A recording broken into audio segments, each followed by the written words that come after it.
Bapak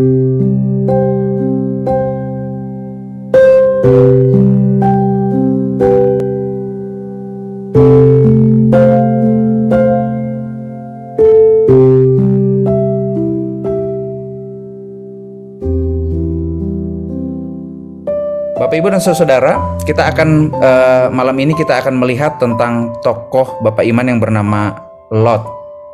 Ya. Siapa itu Lot? Kalau kita baca di dalam kitab Kejadian pasal yang ke-11, kita akan menemukan di sana bahwa Lot itu adalah anak dari Haran dan dia adalah cucu dari Terah. Ya. Di dalam Kejadian 11 dituliskan di sana, ini berarti dia merupakan keponakan dari Abram atau Abraham. Dalam Kejadian 11 kita lihat ya bahwa Terah itu punya 3 orang anak. Anak yang paling tua itu namanya Abram atau Abraham, yang kedua Nahor, dan yang ketiga Haran. Nah, Lot ini adalah anak dari Haran. Bahkan dalam kisah selanjutnya yang dikisahkan ini hanya Abram dan Lot ya. Sementara Nahor itu anak yang kedua tidak dikisahkan dalam kisah selanjutnya di Alkitab. Dalam Kejadian 11 ayat 28 dikatakan juga Haran itu meninggal dunia ketika Terah masih hidup, ketika ayahnya masih hidup.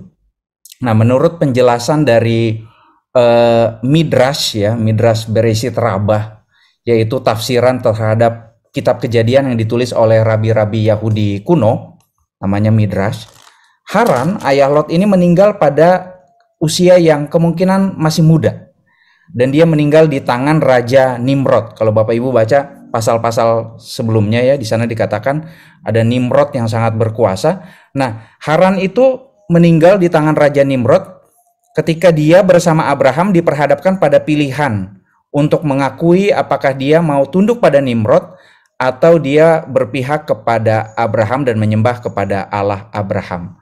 Haran kemudian memilih untuk ikut Abraham, ikut menyembah Allah Abraham, dan ini membuat dia akhirnya terbunuh di tangan Raja Nimrod. Itu menurut penafsiran dari rabi-rabi Yahudi kuno di dalam Midrash. Memang di dalam Alkitab kita tidak dijelaskan kenapa Haran mati pada saat itu.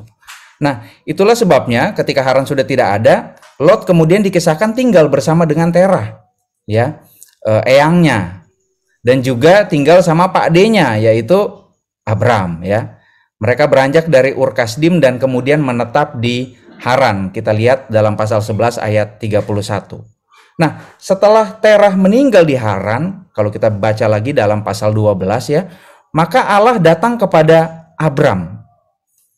Begini, berfirmanlah Tuhan kepada Abram, pergilah dari negerimu dan dari sanak saudaramu dan dari rumah bapamu ini ke negeri yang akan kutunjukkan kepadamu. Jadi Allah meminta Abram untuk pergi dari negeri dan pergi dari sanak saudara di mana Abram pada saat itu tinggal, ya.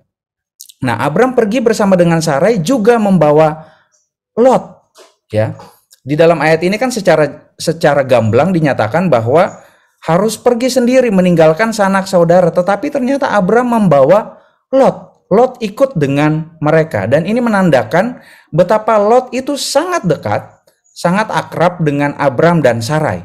Ya, jadi dia bukan sekedar dibesarkan, bukan sekedar diasuh, tetapi dia juga dianggap seperti anak mereka sendiri sehingga Abram itu tidak lagi menganggapnya sebagai sanak saudara yang harus ditinggal di Haran. Jadi Abram dan Sarah ikut serta membawa Lot ketika mereka pergi dari Haran menuju ke Kanaan. Dan ketika kelaparan menghantam tanah Kanaan, ya di pasal 12, Abram bersama dengan istrinya Sarah dan juga Lot kemudian pergi ke Mesir, ya. Karena takut, nah kalau kita baca tuh kisah Abraham yang ke Mesir, karena takut orang Mesir akan mengambil istrinya yang cantik yaitu Sarah dan lalu kemudian akan membunuh Abraham. Lalu Abraham membuat rencana di mana dia mengklaim Sarah itu adalah saudara perempuannya. Dan memang tidak dikisahkan, tetapi ternyata Lot itu mengikuti rencana Abraham. Dia tetap diam, ya. Bisa saja Lot itu buka suara ya terkait kebohongan yang Abraham lakukan, terkait sandiwara yang Abraham lakukan.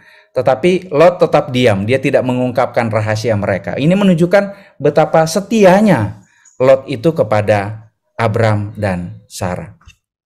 Nah, Bapak Ibu dan Saudara, Lot ini bukan hanya keponakan yang biasa-biasa saja, bukan hanya pemuda yang biasa-biasa, yang cuma ngikut pamannya, Pak D-nya, dan kemudian diam-diam aja.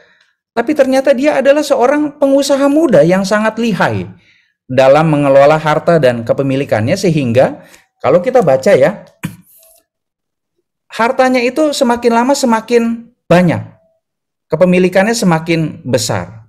Ya, terlihat bahwa dia itu sangat meneladani patron usahanya, patron bisnisnya, yaitu siapa? Ya pamannya sendiri, Abram. Bisa jadi apa yang Abram lakukan, ya, apa yang Abram usahakan itu juga yang Lot usahakan. Bisa jadi apa yang Abram bayangkan, visikan begitu ya, terkait bagaimana harus mengelola harta kekayaan, bagaimana harus berusaha, itu juga yang dilakukan oleh Lot. Sehingga ketika Abram maju, Alkitab juga mencatat bahwa Lot juga maju. Lot juga memiliki harta kekayaan yang berlimpah. Nah, sebagai pengusaha nih, mereka berdua ya, Abram dan Lot, keduanya tentu punya strategi dan ambisi besar di dalam memajukan usaha mereka masing-masing. Itulah sebabnya kalau kita lihat pasal 13 ya, pasal 13 ayat 6 dikatakan bahwa negeri itu tidak cukup luas bagi mereka untuk diam bersama-sama. Sebab harta milik mereka amat banyak sehingga mereka tidak dapat diam bersama-sama. Sebenarnya tanah dan daerah yang mereka tinggali itu sudah sangat luas, tetapi tidak cukup luas buat ambisi dan strategi pengembangan usaha mereka berdua. Sehingga di dalam pasal 13 ayat 7 ya, di situ juga diceritakan tentang perselisihan yang terjadi antara gembala-gembala Lot dan gembala-gembala Abram. Memang tidak dicatat secara persis perselisihan ini tentang apa, merebutkan apa. Tetapi beberapa tafsiran Rabi Yahudi menunjukkan bahwa telah terjadi pencurian, telah terjadi pencaplokan lahan di antara kedua orang-orang suruhan ini ya. Ya mungkin ternaknya Lot itu makan di tanahnya Abram, atau mungkin juga sebaliknya, ternaknya Abram makan di tanahnya Lot. Sehingga terjadi hal-hal yang menimbulkan persinggungan antara orang-orang suruhan Lot dan Abram. Nah, kalau sudah seperti ini, maka hubungan keluarga itu bisa rusak ya. Yang tadinya baik-baik saja, tetapi karena dua-duanya menjadi orang yang kuat, punya usaha yang baik begitu ya, hubungan keluarga bisa rusak kalau dibiarkan terus. Maka Abram kemudian mengambil inisiatif untuk memisahkan diri dengan Lot. Ya, jadi Lot ini harus mandiri, dia harus berdikari, berdiri di atas kaki kiri. Oh bukan, kaki sendiri gitu ya. Dia harus keluar dari bayang-bayang Abram, dan untuk itu mereka harus berpisah satu dengan yang lain. Nggak bisa nih sama-sama ada di satu wilayah. Kita bisa nanti lama-lama jadi tidak baik dan saling berkelahi karena memperebutkan lahan. Lalu Abram sebagai paman yang baik, dia memberikan tawaran damai ya. Kalau kita lihat dalam pasal 13 ayat 8 sampai 9, Abram memberi Lot kesempatan lebih dulu untuk memilih apa yang dia mau ya. Untuk memilih negeri yang dia mau gitu. Ini sebenarnya negeri ini, tanah-tanah ini sudah diberikan Allah kepada Abram ya. Tetapi ketika Abram memberikan pilihan kepada Lot, Lot nggak sia-siakan kesempatan ini. Lot langsung memilih bagi dirinya bagian terbaik dari negeri perjanjian itu ya. Di dalam ayat 10 kita lihat. Dia memilih lembah Yordan, sebuah tanah yang diairi dengan baik di setiap bagiannya, seperti taman Tuhan, seperti tanah Mesir ya. Kita ingat ya, kalau baca di pasal-pasal di ayat awal pasal 13, mereka ini baru saja kembali dari Mesir. Ya, jadi Lot ini masih punya bayangan tentang Mesir yang begitu asri, begitu hebat, begitu kaya, begitu ya. Jadi ketika dia melihat lahan ini, wah dia langsung terbayang, wah ini akan jadi tempat yang menguntungkan bagi saya. Nah, dia melihat wilayah yang sangat subur, dia melihat wilayah yang cocok untuk pengembangan usaha dan bisnisnya, maka dia segera mengklaim dan mengambilnya. Apakah Lot tidak tahu tentang perilaku penduduk di mana dia akan tinggal, yaitu penduduk di Sodom?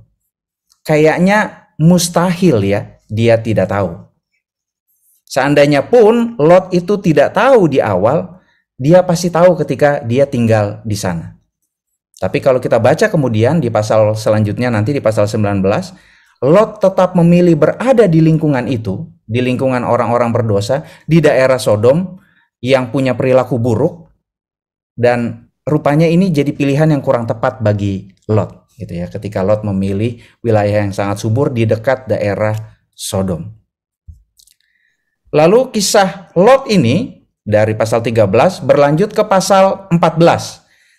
Saya ajak kita mengikuti. Lanjut ke pasal 14 di mana ini adalah cerita perang ya antara 4 orang raja yang dipimpin oleh Raja Kedor Laomer melawan 5 raja-raja Sodom dan sekitarnya. Ya. Jadi singkat cerita, Kedor Laomer ini beserta koalisinya itu memenangkan peperangan. Pada akhirnya Sodom pun jatuh dan Lot akhirnya ikut ditawan. Lalu ketika mendengar Lot itu ditawan, Abram langsung datang menyelamatkan Lot. Ya, Abram mengirimkan pasukannya untuk mengalahkan 4 orang koalisi raja ini dan membawa semuanya termasuk Lot kembali ke Sodom. Nah, di sini kita kembali melihat betapa Abram itu sungguh mengasihi Lot. Ya. Begitu dengar kabar bahwa Lot ini ditangkap, ditahan, wah dia langsung nggak berpikir panjang ya, langsung mengirimkan orang untuk membebaskan Lot. Dia segera memerintahkan prajurit terbaiknya untuk membebaskan Lot dari tawanan raja ini. Ada beberapa teori yang coba menguraikan tindakan Abram terhadap Lot ini. Pertama mungkin saja karena Abram itu merasa berutang kepada ayah Lot ya, yang meninggal karena mengorbankan diri bagi Abram. Lalu yang kedua ya, kenapa Abram itu mau susah payah menolong Lot? Karena Lot juga ternyata setia kepada Abram ya. Kalau kita lihat, kalau kita bayangkan ya, dia itu waktu ikut ke Mesir, dia tidak membuka mulut sama sekali menceritakan kebenaran ketika mereka ada di Mesir, ketika Abram itu bersandiwara mengaku Sarah sebagai adiknya, sehingga rencana mereka tetap berjalan walaupun pada akhirnya terbongkar juga dan mereka diusir oleh Firaun. Lalu kisah berlanjut ke pasal 19. Nah, ini pasal yang sangat terkenal sekali. Rasanya kalau ngomong Lot, kita langsung teringat kepada Kejadian pasal 19. Ya, yaitu tentang kisah Sodom dan Gomora. Ini rasanya yang paling berkesan bagi kita ya. Saya juga tahu tokoh Lot itu ketika diceritakan kisah Sodom dan Gomora waktu sekolah minggu gitu ya. Yang sebelum-sebelumnya malah saya nggak tahu, yang paling nempel itu ya ini, bagian ini, Kejadian pasal 19. Kalau kita lihat lagi di pasal 18, sebelum mengunjungi Sodom ya, Allah menerangkan kepada Abraham pada saat itu tujuan kunjungannya ke Sodom. Kenapa? Bahwa Allah itu mendengar keluh kesah dan tangisan orang yang ditindas oleh penduduk Sodom. Kata keluh kesah ya dalam arti harafiahnya adalah sebenarnya seruan minta tolong. Jadi Allah itu mendengar orang-orang yang ditindas oleh penduduk Sodom. Allah mendengar seruan minta tolong dari kejahatan penduduk Sodom ya. Memang di pasal 18 itu tidak dijelaskan secara gamblang dosa apa sih yang dilakukan oleh orang Sodom dan Gomora yang dianggap sangat berat itu. Tapi kalau kita baca juga di pasal 13 ayat 13 ya, itu juga di sana dituliskan bahwa orang Sodom itu memiliki dosa yang sangat berat. Nah, mari kita lihat pasal 19.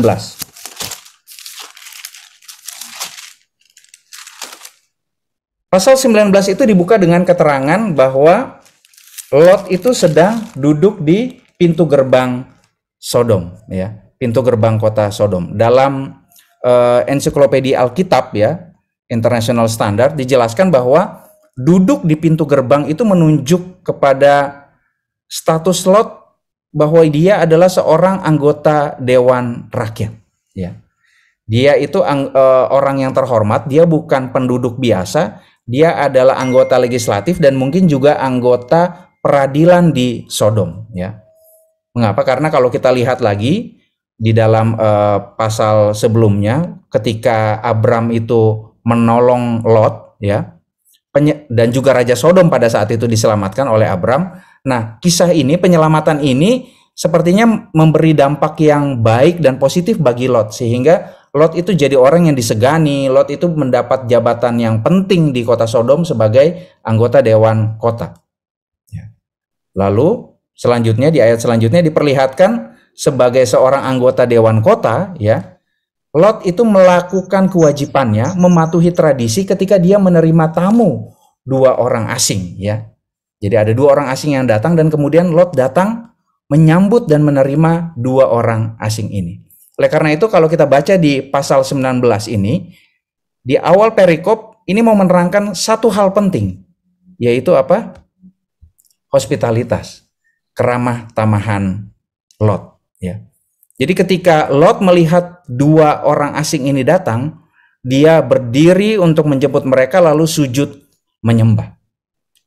Kata sujud menyembah, ya, dalam bahasa aslinya, bahasa Ibrani, itu apayim yistahu. Artinya apa? Artinya muka yang menunduk dalam. Dan ini menunjukkan betapa Lot itu sangat ramah terhadap orang asing. Dia sujud sampai ke tanah, ya. Ini bentuk paling ekstrim dari keramah tamahan itu, ya. Dia berlutut, mencodongkan tubuhnya ke depan lalu merebahkan mukanya ke tanah.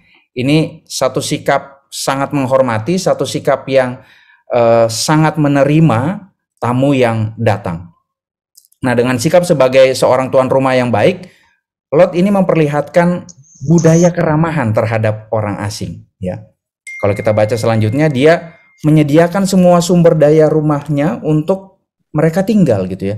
Lot memberikan mereka tempat untuk tidur, Lot memberikan mereka makanan, gitu ya. Walaupun dua orang ini bersikeras, mereka akan bermalam di tanah lapang, gitu ya, tetapi kemudian Lot tetap meminta mereka untuk tinggal di rumahnya. Nah, Bapak Ibu Saudara, di dalam tradisi Timur, ya, menunjukkan sikap keramahan pada orang asing adalah kebiasaan yang harus diikuti dan juga dipatuhi. Jadi sambil menerima undangan Lot, ya, untuk berlindung di rumahnya, kedua orang asing ini, malaikat ini, itu juga ternyata memberikan berkat kepada Lot, ya. Lot memberikan tumpangan, menunjukkan keramah tamahan, lalu malaikat ini memberikan berkat berupa kehidupan kepada Lot. Kisah lalu berlanjut, ya, Bapak Ibu, di malam hari ketika mereka hendak tidur, ya. Awalnya disebutkan bahwa yang datang mengepung rumah Lot itu adalah para lelaki dari kota itu, ya. Apakah tidak ada perempuannya? Nah, ini pertanyaannya, gitu kan. Apakah hanya laki-laki? Ya, kalau kita lihat konteks budaya patriarki, memang yang disebutkan selalu adalah laki-laki. Tetapi kalau lihat juga, ya, di dalam teks aslinya, kata seluruh kota itu berarti juga termasuk perempuan di dalamnya. Jadi dari sini kita bisa mengartikan bahwa seluruh penduduk kota Sodom itu tidak bermoral dan tidak berperi kemanusiaan. Mereka datang, mereka menggeruduk rumah Lot untuk meminta dua orang asing ini. Nah, penduduk Sodom menuntut Lot supaya orang-orang yang datang itu diserahkan kepada mereka untuk dipakai. Supaya kami pakai mereka. Dalam teks asli bahasa Ibrani, ya, kata yang digunakan untuk menjelaskan kata pakai itu adalah yada, ya, yang artinya bisa mengetahui, bisa juga berusaha mengenal, berusaha memahami, tetapi arti yang paling terakhir ini seperti yang paling tepat, yaitu bersetubuh. Bersetubuh dengan dua orang asing ini. Nah, dalam istilah Ibrani memang kata yada itu seringkali digunakan dalam hubungan suami istri, sebab dia punya arti mengenal sedalam-dalamnya, dan itu berarti merujuk kepada satu hubungan seksual. Dalam Alkitab terjemahan bahasa Inggris NIV, ya, New International Version, di sana digunakan istilah yang rasanya lebih gamblang, gitu ya, yang mendekati maksud aslinya, to have sex, ya.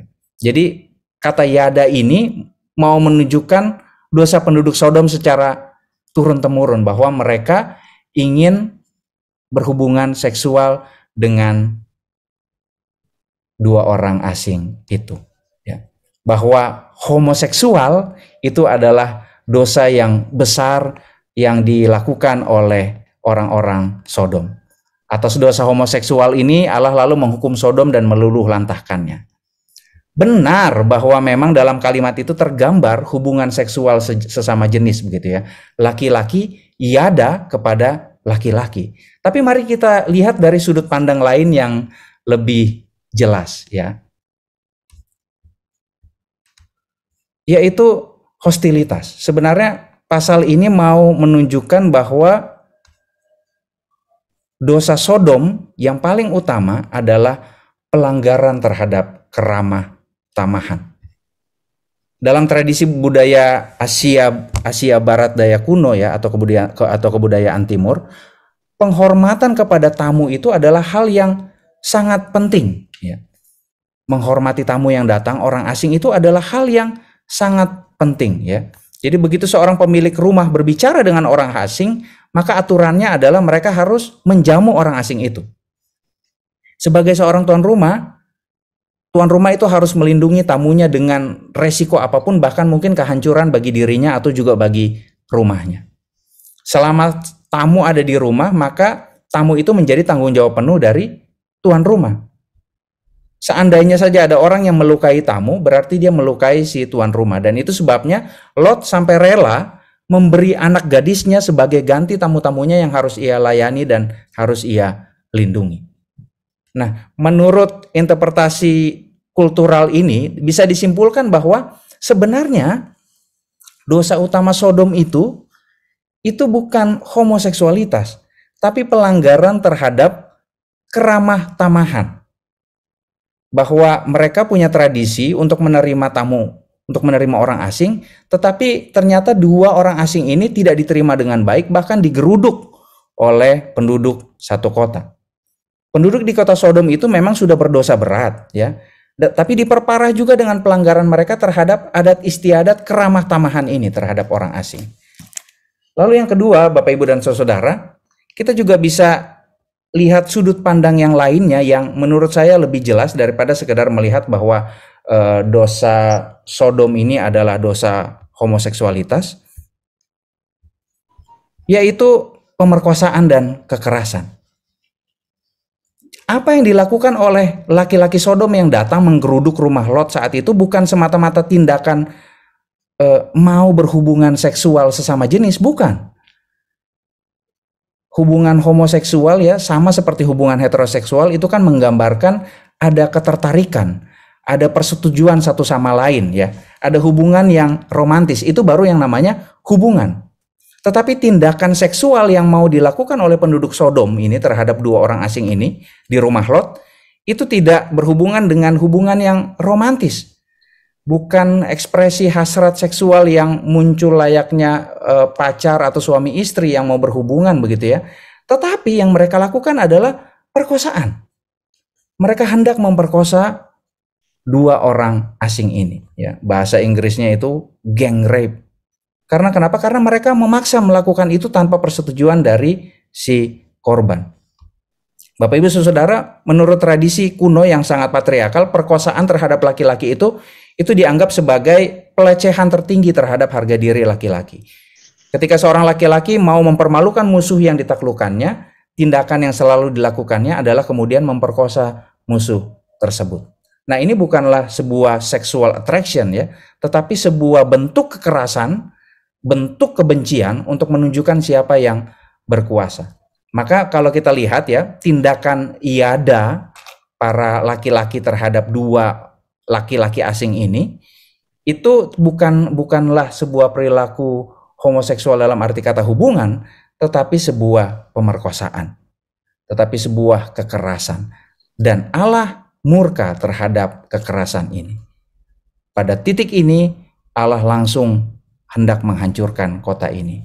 Allah segera ingin menghancurkan kota ini. Lalu kalau kita baca selanjutnya, Bapak Ibu dan Saudara, tindakan Lot selanjutnya ya, itu juga kadang menjadi alasan mengapa tokoh Lot ini sering dipandang sebagai tokoh yang awalnya diberkati tapi kemudian mengalami kejatuhan dan jadi dipandang kurang begitu baik. Apa yang Lot lakukan?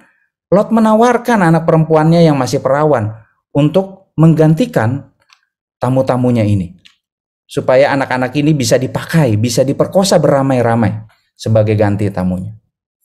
Barangkali mungkin dalam konteks masa itu ya, ketika tradisi menerima tamu, menjaga tamu itu begitu kuat, maka Lot melakukan sesuatu yang baik dan benar.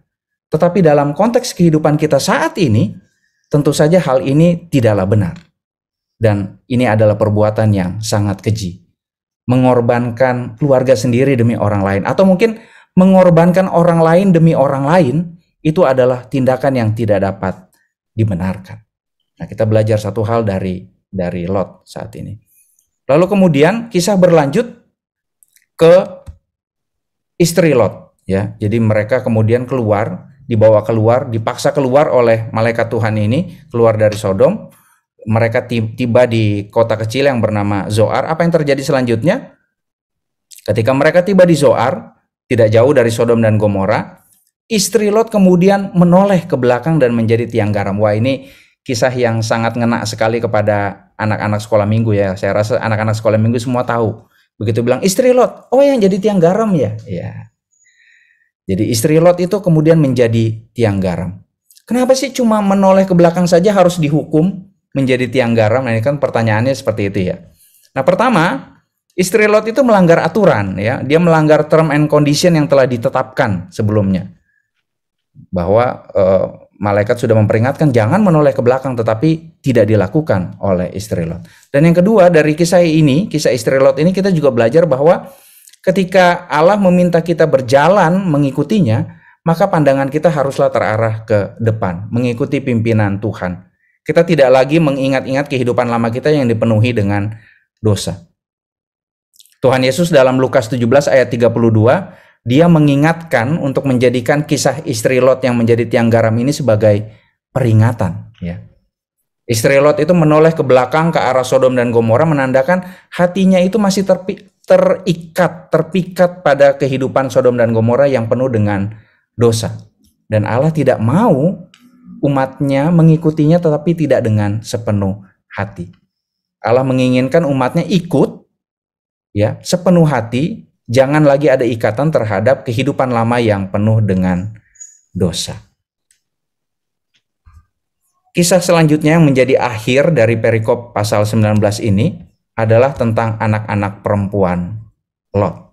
Ya, anak-anak perempuan Lot yang kemudian mengandung dari Lot.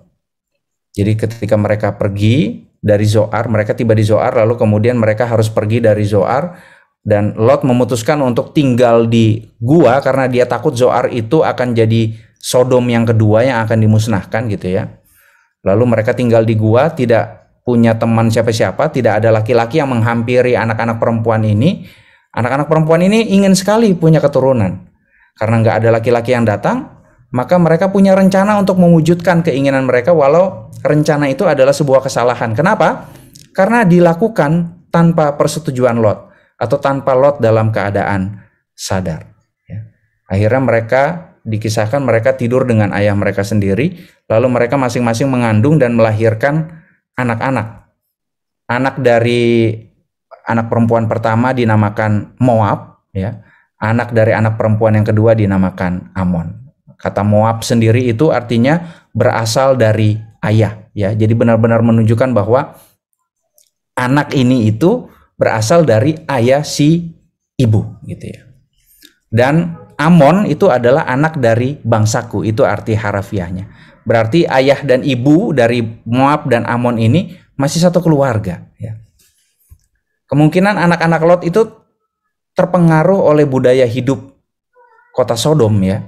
Yang menurut 2 Petrus 2 ayat 7 itu digambarkan sebagai orang-orang Sodom itu tidak mengenal hukum dan hanya mengikuti hawa nafsu mereka saja. Jadi ketika mereka berpikir, saya mau punya anak, ya sudahlah, ikuti hawa nafsunya bagaimanapun caranya, mereka menipu ayahnya, mereka memabukkan ayahnya sampai akhirnya ayahnya itu tidak sadarkan diri lagi dan tidur dengan mereka. Mereka mengikuti tradisi, mereka mengikuti perilaku yang dilakukan oleh penduduk Sodom.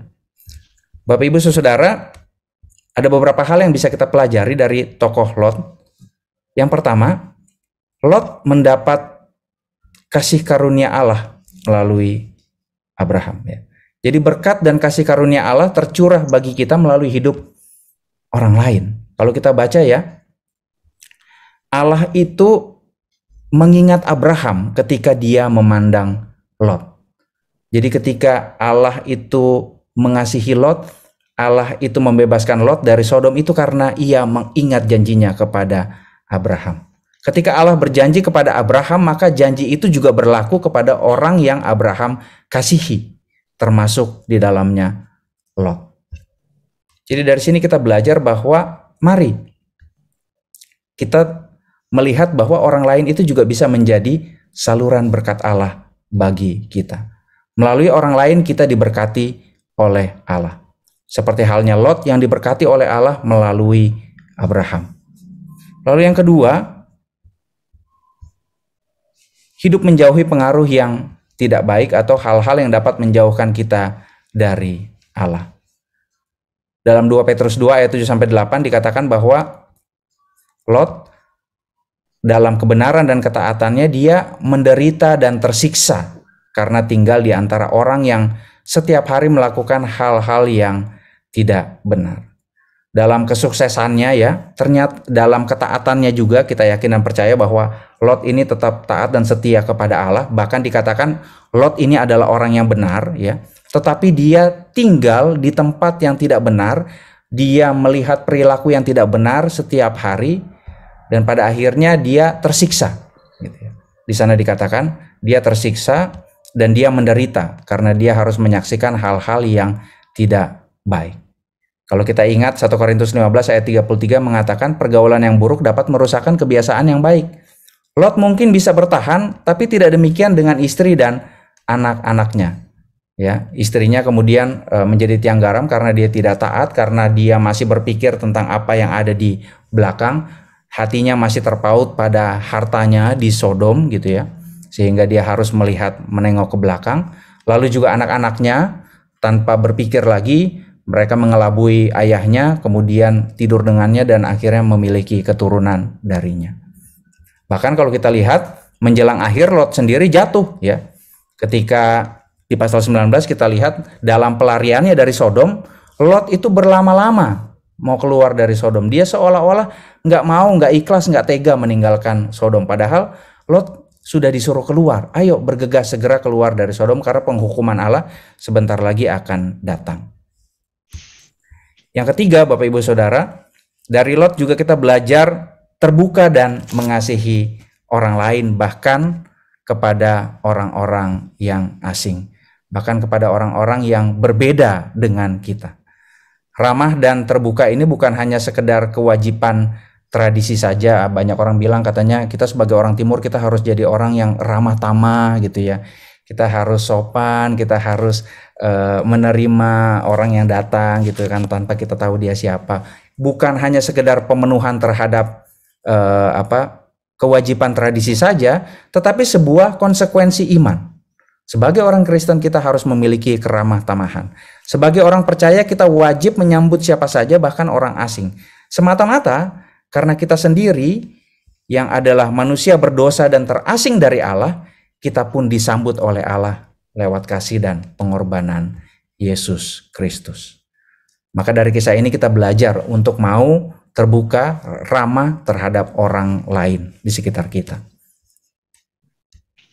Yang keempat, dari Lot kita belajar untuk hidup menjauhi kekerasan. Kenapa? Karena Allah membenci kekerasan. Mungkin saja Allah pada saat itu sedang mempertimbangkan untuk menyelamatkan Sodom dan Gomora. Apalagi setelah tawar-menawar antara Abraham dengan Allah ya. Lalu kemudian di awal itu dikisahkan Lot dengan begitu baiknya menerima malaikat Allah dengan sangat ramah. Tetapi ketika terjadi percobaan untuk melakukan kekerasan dan pemerkosaan terhadap dua orang asing ini, maka pemusnahan terhadap Sodom dan Gomora menjadi mutlak pada saat itu. Allah tidak menghendaki kekerasan ya. Maka mari kita hidup menjauhi kekerasan. Dan yang terakhir Bapak Ibu Saudara, dari istri Lot kita belajar ya untuk tidak terpaut pada masa lalu, terutama masa lalu yang penuh dosa dan menjauhkan kita dari Allah. Karena kenapa? Karena dalam anugerahnya Allah memberikan kepada kita hidup yang baru, sehingga ketika kita berjalan sebagai umat Allah, marilah kita berjalan dengan tetap menatap lurus kepada Allah. Masa lalu kita jadikan sebagai bahan reflektif kita ya, sama seperti kita kalau melihat Kalau lagi bawa mobil atau bawa motor gitu ya kan nggak mungkin lihat kaca spion terus menerus, nanti yang ada nabrak, tujuannya nggak nyampe, yang ada malah celaka. Tetapi kita mengarahkan pandangan ke depan, masa lalu itu, kehidupan yang lama, kehidupan yang dipenuhi dengan dosa itu hanya menjadi bahan refleksi bagi kita. Kita melihat, memeriksa diri, lalu kemudian mengarahkan pandangan lurus ke depan ke arah Tuhan.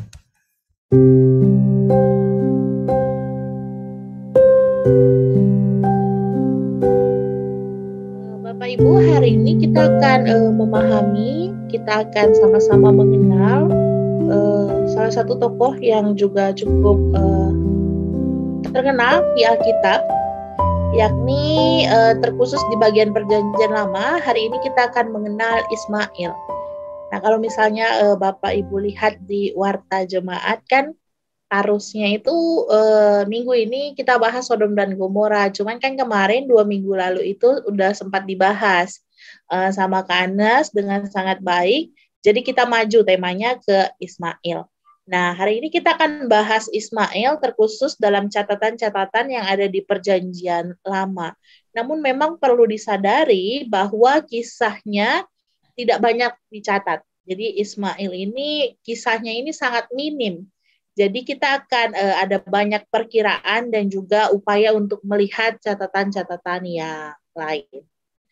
Bapak Ibu, sama seperti kita tahu, nih mungkin agak kelihatannya cukup kecil, tapi seperti yang kita tahu bersama bahwa Ismail adalah anak laki-laki dari Abraham dan juga Hagar. Hagar itu kan budaknya si Sarah ya. Kita mengingat sedikit, jadi waktu itu kan si Sarah ini mandul, tidak bisa memiliki anak. Lalu kemudian dengan sadar, Sarah ini minta agar Abraham mengambil Hagar. Jadi kemudian Abraham mengambil Hagar dan akhirnya Hagar hamil, lalu dia mengandunglah Ismail. Maka ketika kita membahas tentang Ismail, kisah Ismail sebenarnya dimulai ketika Hagar ini hamil. Jadi kisah tentang Ismail, nama Ismail ini mulai muncul ketika Hagar ini mengetahui bahwa dirinya hamil. Nah, ketika Ismail ada di dalam kandungan, pada waktu itu Hagar mengalami penindasan. Jadi ia ditindas oleh Sarah, istrinya Abraham, lalu ia lari. Karena dia ditindas, dia lari dan akhirnya dia ada malaikat yang datang menemui dia. Nah, inilah yang kemudian yang dikatakan malaikat itu kepada Hagar. Kata malaikat itu, engkau mengandung dan akan melahirkan seorang anak laki-laki dan akan menamainya Ismail, sebab Tuhan telah mendengar tentang penindasan atasmu itu. Jadi disinilah nama Ismail disebut, lalu kemudian dilihat bahwa nama Ismail itu berarti Tuhan mendengar. Jadi nama Ismail berarti Tuhan mendengar. Kenapa nama ini kemudian artinya Tuhan mendengar? Karena memang Bapak Ibu, waktu dan juga keadaan yang dialami oleh keluarga atau oleh sang ibu, biasanya itu mengarah pada pemberian nama. Nah, khususnya ketika keadaan sekitar kelahiran. Jadi apa yang dialami oleh sang ibu, apa yang dialami oleh keluarga itu mempengaruhi pemberian nama. Jadi ketika hal ini terjadi, memang malaikat menekankan bahwa Tuhan itu telah mendengar tentang penindasan yang dialami Hagar. Jadi keadaan dan pengalaman seputar kelahiran Ismail adalah cara yang sangat normal untuk sampai pada pemberian nama seorang anak. Nah, Ishak, kalau kita lihat bahwa Ishak juga artinya tertawa, itu karena memang Sarah dan juga Abraham kan pernah tertawa ya Bapak Ibu. Nah, lalu kemudian lebih lanjut, siapa Ismail itu dijelaskan oleh malaikat, dikatakan pada ayat 12, orang laki-laki yang lakunya seperti keledai liar. Demikianlah nanti anak itu. Apa sih maksud dari keledai liar? Allah ini menggambarkan karakter Ismail sebagai keledai yang liar, dalam artian bahwa memang dia nanti akan menjadi seorang pengembara yang mengembara. Nah, kalau misalnya kita lihat arti keledai liar itu sendiri, itu dijelaskan oleh Ayub. Jadi di Ayub pasal yang ke-39 ayat 8 sampai 11 itu dijelaskan seperti apa itu ciri-ciri yang disebut dengan keledai liar. Padang jadi tempat tinggalnya, dia menjelajah gunung, padang rumput, mencari apa saja yang hijau. Jadi pekerjaannya adalah mengembara di daerah padang. Begitu kira-kira yang digambarkan oleh malaikat tentang anak yang dikandung oleh Hagar. Laki-laki namanya Ismail, artinya Tuhan mendengar, dan lakunya seperti keledai liar. Nah, Bapak Ibu, lebih lanjut kemudian kita akan melihat, sebelumnya kita diskusi lebih dahulu. Menurut Bapak Ibu, Ismail ini anak laki-laki dari Abraham dan siapa? Apakah Ismail ini adalah anak laki-laki dari Abraham dan Hagar? Betul, karena memang Hagar yang mengandung Ismail. Tapi menurut tradisi di bagian timur dekat kuno, seorang istri yang mandul memang wajib memberikan budak wanitanya untuk suaminya. Jadi itu adalah sebuah kewajiban ketika seorang istri mandul, dia memberikan budak perempuannya untuk memiliki anak dengan suaminya. Jadi anak yang lahir dari budak itu harusnya berada di bawah kendali istri. Jadi bukan di bawah kendali budak.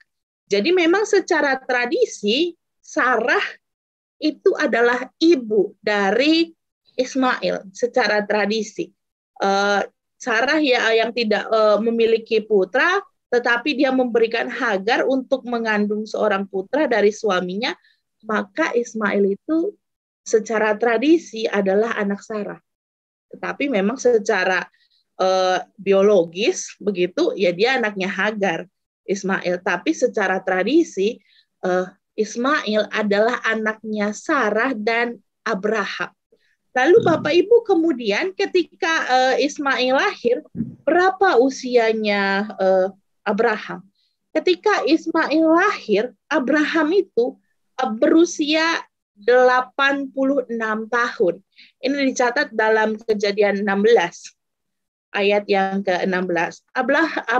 Abram berumur 86 tahun ketika Hagar melahirkan Ismail baginya. Nah, ketika itu Abram ini tinggal di daerah dekat Hebron.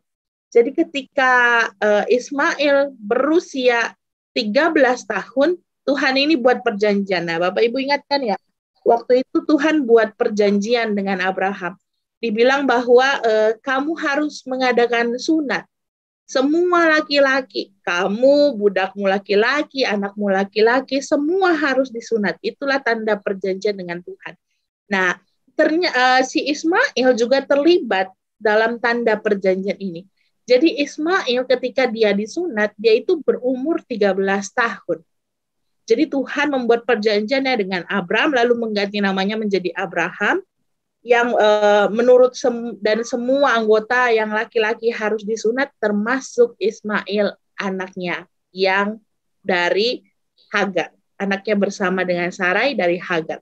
Jadi pada waktu itu Ismail disunat pada umur yang ke-13 tahun. Itu berarti memang Ismail terlibat dalam tanda perjanjian dengan Allah. Lalu kemudian Bapak Ibu kisah berlanjut. Ketika Ismail selesai disunat, kisah berlanjut kepada sebuah peristiwa di mana ketika Allah memberitahu bahwa Abraham dan Sarah akan memiliki seorang anak laki-laki.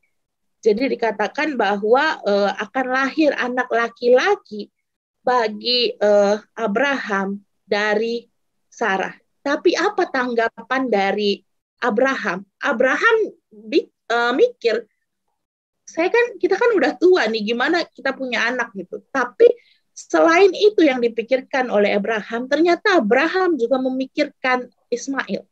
Dan menarik Bapak Ibu apa yang dipikirkan oleh Abraham tentang Ismail ketika Tuhan memberitahu bahwa dia akan punya anak dari Sarah.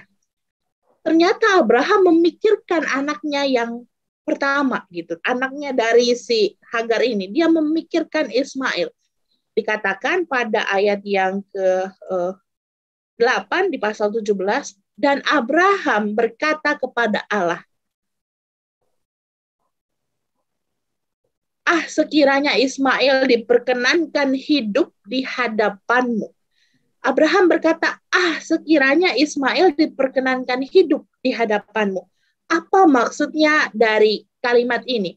Kita bisa melihat memang kata hidup yang digunakan dapat diartikan sebagai dipelihara, atau membiarkannya hidup, atau menyambung hidupnya. Jadi Abraham berharap bahwa hidupnya Ismail ini harusnya tetap berlanjut. Tapi mari kita melihat dalam sebuah terjemahan yang lebih sederhana. Dalam terjemahan bahasa Indonesia sehari-hari dan juga terjemahan sederhana Indonesia, dikatakan bahwa, oh Tuhan, sebaiknya Ismail sajalah yang menjadi ahli warisku. Jadi ketika Abraham dikasih tahu, Abraham nanti kamu akan punya anak nih dari Sarah. Tapi si Abraham tuh mikirin Ismail bahwa udahlah Tuhan, lebih baik si Ismail aja lah yang jadi ahli warisku. Dia juga kan anakku. Secara tradisi kan dia juga anak aku dan anak Sarah gitu. Abraham begitu memikirkan kehidupan Ismail. Dia memikirkan, dia meminta bahwa ya udah Tuhan, si Ismail aja lah yang jadi ahli waris. Tapi apa kata Tuhan? Tuhan berkata tidak, bukan si Ismail. Haruslah anak kandung dari Sarah. Jadi Tuhan berkata bahwa tidak, bukan si Ismail yang akan menjadi ahli warismu, tetapi yang akan menjadi ahli warismu adalah anak kandung dari Sarah. Lalu kemudian Bapak Ibu, akhirnya Ismail tidak menjadi ahli waris dari Abraham. Memang Tuhan mengatakan tidak. Ismail tidak akan menjadi ahli waris, tapi Tuhan juga mengatakan tentang Ismail. Tentang Ismail, aku telah mendengarkan perkataanmu. Ia akan kuberkati, kubuat beranak cucu, dan sangat banyak. Ia akan memperanakan 12 raja. Dan aku akan membuatnya menjadi bangsa yang besar. Ternyata walaupun Tuhan tidak menetapkan Ismail sebagai ahli waris dari Abraham, tetapi Tuhan sudah menetapkan kehidupan yang juga diberkati. Jadi Ismail juga mendapatkan berkat-berkat dari Tuhan. Apa itu? Dia akan diberkati, dibuat beranak cucu dan sangat banyak. Dia akan lahir 12 raja. Lalu dia akan menjadi bangsa yang besar. Nah, bukankah janji itu juga yang diucapkan oleh Tuhan kepada Abraham, bahwa aku akan membuat engkau menjadi bangsa yang besar, bangsa yang sangat besar. Nah, ternyata Ismail juga mendapat bagian berkat ini. Walaupun Tuhan berkata tidak, bukan dia yang akan menjadi ahli warismu, tapi Tuhan tetap memperhatikan kehidupan Ismail. Tuhan tetap membuat Ismail diberkati. Akhirnya dia memiliki berkat-berkat tersebut. Kalau kita lihat, memang dari hal tersebut, bagian yang menarik adalah dikatakan bahwa ia akan mempunyai memperanakan 12 raja. Kalau kita lihat Bapak Ibu, memang dalam Alkitab, dalam Kejadian pasal 25 khususnya, ada sebuah daftar anak-anak dari Ismail. Ada 12 anak laki-laki yang didaftarkan. Ada Nebayot, ada Kedar, ada Abel, ada Mitsam, ada Mishma, ada Duma, Masa, Hadad, Tema, Yetur, Nafis, Ketma. Ada 12 anak laki-laki dari Ismail. Jadi memang Ismail memperanakan 12 orang putra. Dan kemudian ke-12 orang inilah yang akan menjadi raja. Nah, masing-masing dengan sukunya masing-masing. Mendiami daerah, kalau kita lihat catatan di Alkitab, Kejadian 25 ayat 18, mereka itu mendiami daerah dari Hawila sampai Syur yang letaknya di sebelah timur Mesir ke arah Asyur. Ya, jadi mereka menetap berhadapan dengan semua saudaranya. Itu berarti memang mereka menetap di daerah-daerah dekat situ, di bagian sebelah timur Mesir ke arah Asyur. Kenapa bisa sampai di bagian sebelah timur Mesir? Karena memang kalau kita tahu bahwa si Hagar ini kan adalah orang Mesir, ya dia balik lagi tuh ke daerah tempat dia. Nah, Bapak Ibu, inilah yang disebut dengan 12 raja. Apakah kemudian 12 ini menjadi raja? Iya, karena dia akan menjadi kepala suku-suku. Jadi semua akan menjadi suku. Jadi tidak hanya apa yang disebut dari keturunan Ishak saja yang akan menjadi suku, tetapi juga 12 keturunan dari Ismail ini juga dikatakan akan menjadi 12 orang raja. Ini kita balik ke kisah sebelumnya, ketika Ismail masih kecil. Ketika Ismail masih kecil, beberapa tahun kemudian kan lahir anak yang dijanjikan itu dari si Sarah, namanya Ishak. Jadi ketika Ishak lahir, Ishak disapih, ini Abraham ngadain perjamuan kan, dia ngadain perjamuan yang besar pada waktu Ishak disapih, lalu kemudian Alkitab mengatakan pada waktu itu Sarah melihat bahwa anak yang dilahirkan Hagar, perempuan Mesir itu bagi Abraham, sedang main dengan Ishak anaknya sendiri. Jadi dibilang bahwa si Sarah ini ngelihat si Ishak lagi main sama si Ismail. Lalu kemudian berkatalah Sarah kepada Abraham, usirlah hamba perempuan itu beserta anaknya. Sebab anak hamba ini tidak akan menjadi ahli waris bersama dengan anakku Ishak. Nah, Bapak Ibu menarik untuk mengamati kata-kata ini. Dia sedang main, diminta diusir. Mari kita lihat, lah ngapain gitu? Cuman main, tapi kemudian tiba-tiba diusir. Padahal anak-anak ya, Ishak kan masih juga anak-anak karena baru selesai sapi. Terus si Ismail juga belum terlalu besar. Tapi ketika mereka main, Sarah melihat, lalu diminta untuk diusir. Nah, marilah kita lihat akar katanya. Kalau kita lihat akar kata yang digunakan pada kata main, itu menggunakan kata bahasa Ibrani tasyak ya. Mungkin saya salah baca, tapi kira-kira begitu. Yang artinya adalah tertawa, artinya adalah mempermainkan, artinya adalah mengolok-olok. Jadi menertawakan dalam konotasi negatif. Jadi sifatnya mengganggu, sifatnya mengolok-olok. Jadi pada waktu itu Sarah melihat bahwa Ismail tengah mengolok-olok atau menertawakan atau mengganggu Ishak anaknya. Jadi itulah yang dilihat oleh Sarah.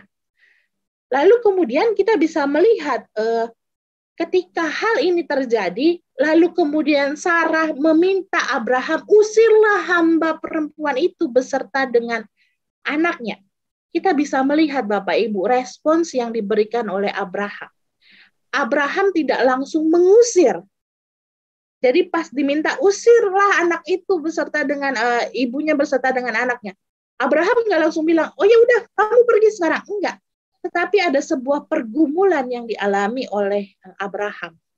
Dalam ayat 11 sampai 12 dikatakan bahwa hal ini sangat menyebalkan Abraham oleh karena anaknya itu.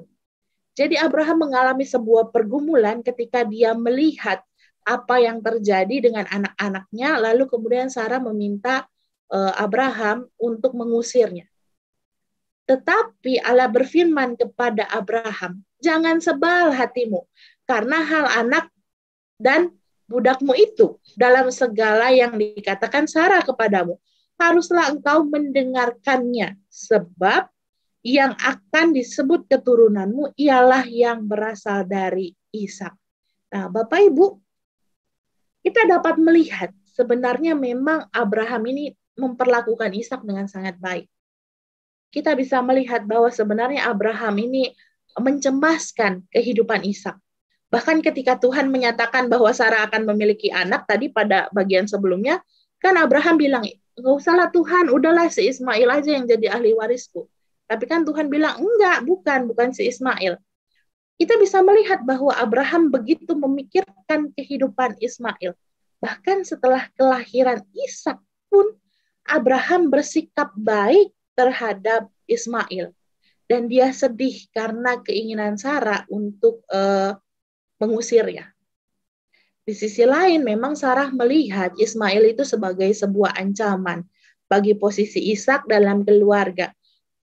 Akhirnya kan dia menemukan kesempatan. Oh, pas nih kesempatannya. Si Ismail lagi mengolok-ngolok anak saya. Nah, kesempatan untuk saya mengusir. Nah, kira-kira begitu.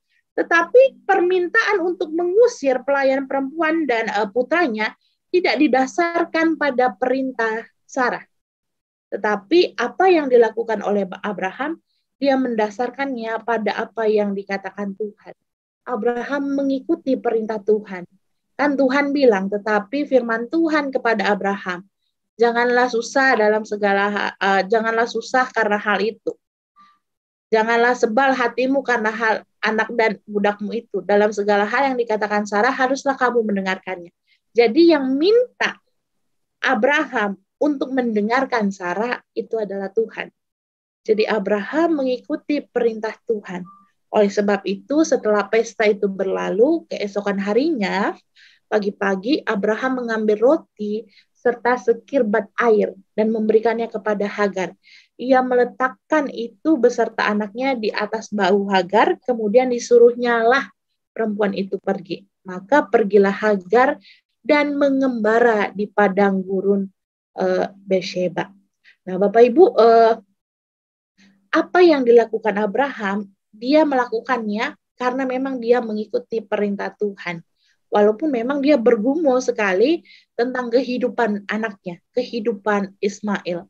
Sebal hati menjadi bukti bahwa Abraham menentang sebenarnya perlakuan yang dilontarkan, ucapan yang dilontarkan oleh Sarah.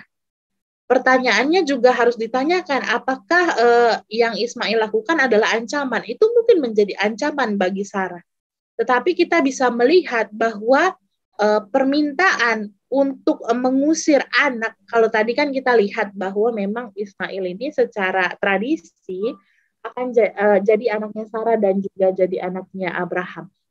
Secara tradisi tidak pernah dibenarkan bahwa anaknya itu diusir. Tapi kalau diturunin tingkatnya itu bisa. Tapi kalau diusir itu jarang terjadi. Itulah juga sebabnya Abraham bergumul akan hal ini. Kenapa dia harus mengusir Ismail? Begitu kira-kira.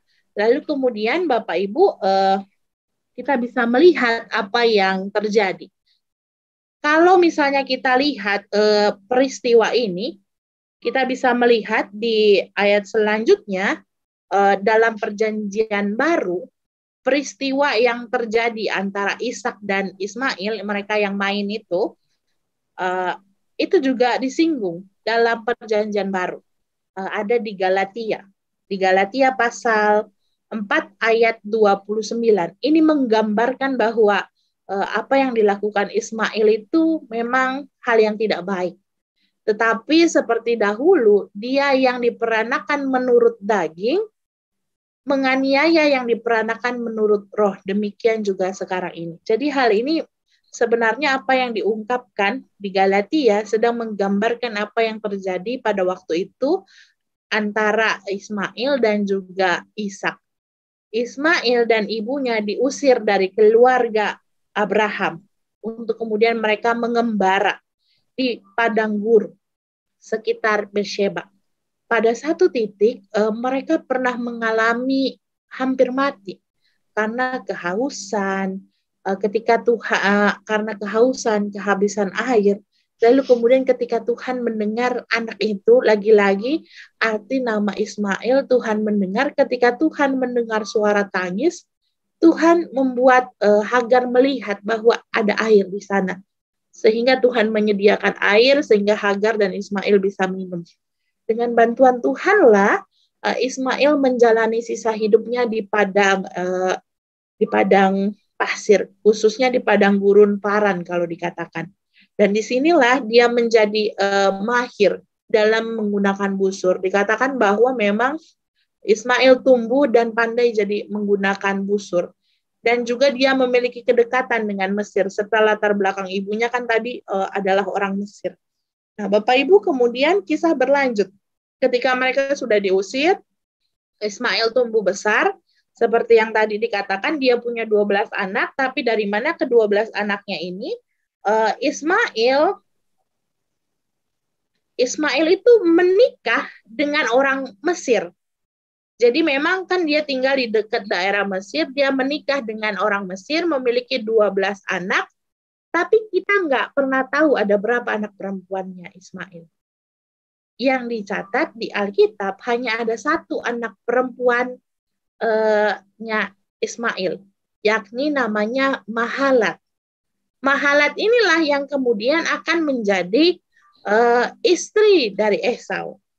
Dikatakan pada Kejadian 28 ayat 9, sebab itu ia pergi kepada Ismail, ini ia itu si Esau, sebab itu Esau pergi kepada Ismail dan mengambil Mahalat menjadi istrinya, di samping kedua istrinya yang telah ada. Mahalat adalah anak Ismail, anak Abraham, adik Nebayot. Jadi kita bisa tahu bahwa memang Ismail memiliki 12 anak laki-laki, tapi kita tidak pernah tahu juga ada berapa anak perempuan yang dimiliki oleh Ismail. Yang dicatat hanya satu, yakni yang akan menjadi istri dari Esau. Berarti kalau kita lihat Esau ini anaknya siapa? Anaknya Ishak ya. Berarti kalau kita lihat sebenarnya Ismail itu jadi mertua dari Esau kan, karena dia menikahi anak perempuannya. Yang Esau itu anaknya Ishak. Jadi sebenarnya ini pernikahan sepupu gitu. Antara anak papanya ini menikah nih, ini pernikahan sepupu. Lalu kemudian kita bisa melihat bahwa memang kehidupan Ismail juga masih berlanjut. Ismail tidak pernah memutuskan kontaknya atau memutuskan kedekatannya ketika dia diusir. Dia tidak pernah memutuskan kontaknya dengan keluarga dari ayahnya, dengan Abraham.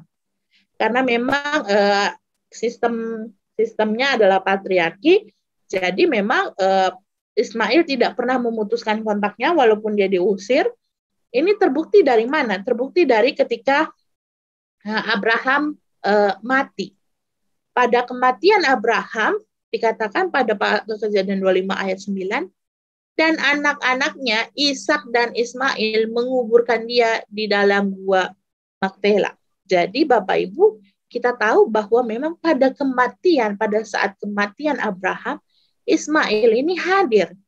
Bukan karena semata-mata dia udah diusir, lalu kemudian dia udah nih nggak punya hubungan. Tapi kemudian kita bisa melihat bahwa Ismail hadir ketika Abraham mati. Lalu kemudian sampai kapan masa Ismail hidup? Setelah dia memiliki 12 anak, lalu kemudian dia juga menikahkan anak-anaknya. Ismail dicatat di Alkitab di pasal 25 ayat 17 dikatakan bahwa umur Ismail ialah 137 tahun. Sesudah itu ia meninggal, ia mati dan dikumpulkan kepada kaum leluhurnya. Jadi Ismail hidup selama 137 tahun. Lalu kemudian kehidupan berlanjut kepada cerita, story-story tentang anak-anaknya yang memang tidak secara eksplisit, tidak secara detail dijelaskan di Alkitab. Ini dijelaskan di mana? Dijelaskan dalam kitab yang lain, begitu, dan di dalam catatan yang lain. Maka kita fokusnya sama Ismail. Lalu kehidupan Ismail berakhir di sini. Nah, Bapak Ibu, memang ketika kita ini sebagai penutup, ketika kita membahas tentang Ismail, kita perlu mengakui bahwa Ismail ini adalah tokoh yang juga terlibat dalam 3 agama besar, yakni dalam Yahudi, dalam Kristen, dan juga dalam Islam. Bahkan dalam Islam sendiri, Ismail ini dianggap sebagai nenek moyang dari Nabi Muhammad. Lalu kemudian melalui putranya Ismail inilah salah satu putranya, lalu kemudian keturunannya itulah yang melahirkan Nabi Muhammad. Jadi memang kita bisa melihat bahwa Ismail ini menjadi tokoh yang penting dalam Islam. Karena melaluinya ada beberapa tradisi yang berlaku sampai saat ini.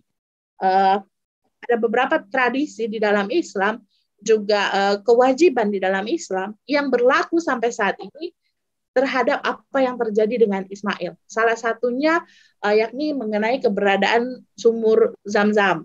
Itulah kemudian yang ditemukan oleh Hagar bersama dengan Ismail ketika dia di padang gurun. Inilah yang kemudian menjadi sumur Zam-Zam. Lalu kemudian tentang Mekah. Dalam catatan di Al-Quran dikatakan bahwa memang Ismail inilah yang membuat Ka'bah itu gitu. Bersama, bahkan catatannya kalau misalnya dalam Islam, catatannya adalah si Abraham juga ikut gitu. Tapi kan memang di dalam catatan kita tidak kita temukan cerita itu, karena setelah diusir lalu kemudian ceritanya berhenti tuh. Nggak ada lagi kontak-kontakan antara si Abraham sama si Ismail gitu. Kontak-kontakan hubungannya nggak ada tuh. Baru ada dicatat lagi ketika Abraham mati. Nah, tapi kan di sini kita juga kehilangan story-nya, kehilangan ceritanya. Apakah di saat itu Abraham dan Ismail masih sering kontak, masih sering ketemu, masih sering berhubungan? Ya, kita miss di sini, kita nggak ada cerita di sini. Karena memang Alkitab tidak memfokuskan pada Ismail. Tradisi Alkitab, tradisi Yahudi, terkhusus PL kita juga tidak memfokuskan cerita pada Ismail. Oleh sebab itu yang diceritakan kemudian adalah keturunannya dari Ishak. Lalu kemudian tradisi mengenai, kewajiban haji juga itu turun dari apa yang dialami oleh Ismail dan juga Hagar.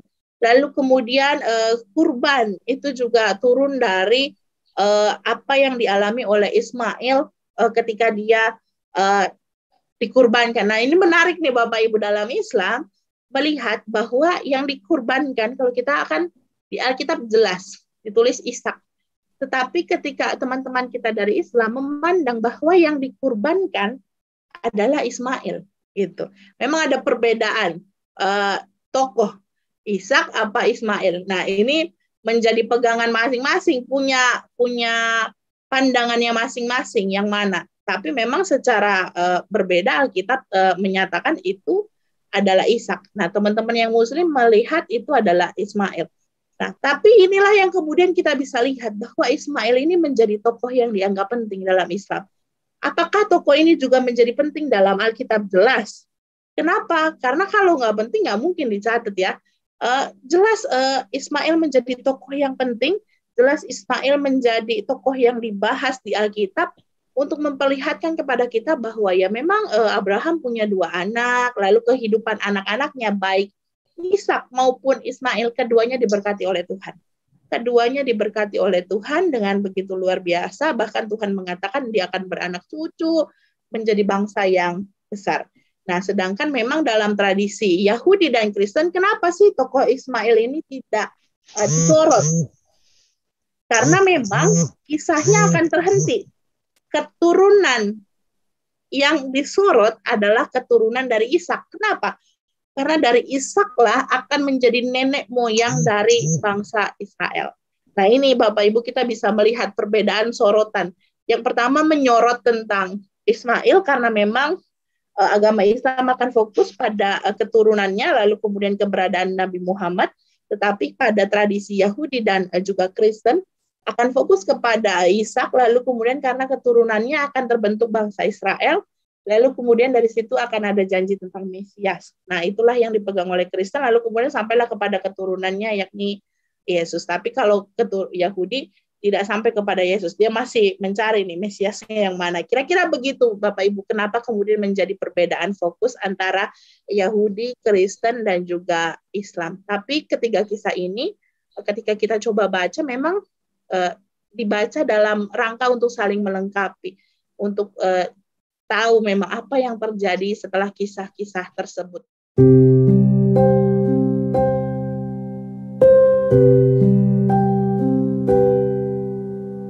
Hari ini Bapak Ibu kita akan membahas kisah Ishak atau tokoh Ishak, melanjutkan tokoh Ismail yang kita bahas minggu lalu dengan baik.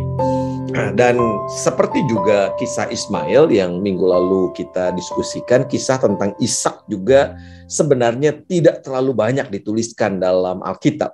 Apalagi jika dibandingkan dengan Abraham. Nah, sekalipun tidak banyak, tetapi Ishak tetap dianggap sebagai bapak bangsa, ya, bapak rohani umat Allah Israel. Itu sebabnya namanya disebutkan. Jadi Allah Abraham, Allah Ishak, Allah Yakub. Itu menunjukkan bahwa Ishak itu posisinya sangat penting dalam pemahaman iman atas Allah yang dipercaya umat Allah Israel.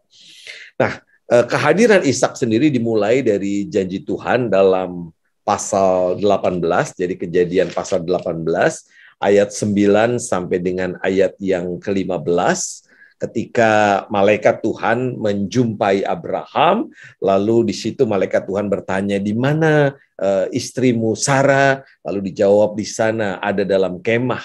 Lalu pada ayat 10, dan firman-Nya, sesungguhnya aku akan kembali tahun depan mendapatkan engkau.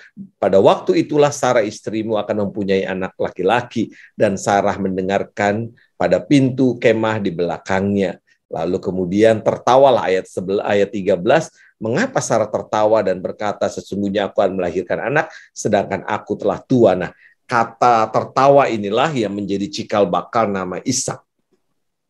Dan apa yang dijanjikan Tuhan dalam pasal 18 ayat 9 sampai dengan 15 itu dipenuhi. Jadi janji Tuhan selalu dipenuhi menurut waktu Tuhan. Kalau menurut waktunya Abraham dan Sarah kan tentu saja mereka pengennya masih muda, masih mampu mengasuh anak dengan baik, tetapi waktu Tuhan bukan waktu kita, tetapi janji Tuhan selalu ya dan amin. Nah, setelah melewati dua pasal 19, lalu pasal 20, baru pasal 21 diceritakan di situ Ishak lahir. Saya pernah menceritakan bahwa ada detail yang berbeda ketika Ishak dilahirkan. Di ayat 1 pasal 21, Tuhan memperhatikan Sarah. Nah, kata memperhatikan itu menjadi menarik karena disitulah karya Allah terjadi. Seperti yang difirmankannya dan Tuhan melakukan kepada Sarah seperti yang dijanjikannya. Lalu terlahirlah Ishak. Nah, setelah Ishak lahir, Ishak disunat pada usia 8 hari. Dan ini bisa kita bandingkan dengan Kejadian pasal 17 ayat 12 dan Lukas 2 ayat 21. Itu tentang Yesus yang disunat, yang menunjukkan bahwa konteks keimaman. Jadi kisah ini ditulis ulang dalam konteks imam. Ya, keimaman yang membuat aturan tentang sunat. Jadi maksudnya begini, Bapak Ibu, bahwa kisah Abraham, bahkan sebelum-sebelumnya Nuh dan sebagainya itu kan dituturkan secara lisan, turun-temurun, lalu ketika dia ditulis ulang ada konteks, yaitu konteks sunat. Dan itu sebabnya kata atau ungkapan 8 hari menjadi penting di bagian ini karena itu menunjukkan cara aturan baru atau aturan yang ditetapkan oleh para imam. Di Kejadian sendiri imam itu tidak terlalu dikenal ya, atau belum dikenal. Lalu kalimat pasal 21 ayat yang ke-7 ini juga menarik. Ketika dikatakan oleh Sarah, siapakah tadinya yang dapat mengatakan kepada Abraham, Sarah menyusui anak? Namun aku telah melahirkan seorang anak laki-laki baginya pada masa tuanya. Nah, kalimat ini kalimat ejekan yang ditujukan kepada Abraham. Nah, artinya Bapak Ibu, teman-teman sekalian, yang mau saya katakan adalah ketika mereka tidak mendapatkan anak, maka yang terjadi adalah hinaan. Dan itu sudah pernah kita bahas bahwa tidak punya anak pada waktu itu memang sebuah aib atau suatu aib.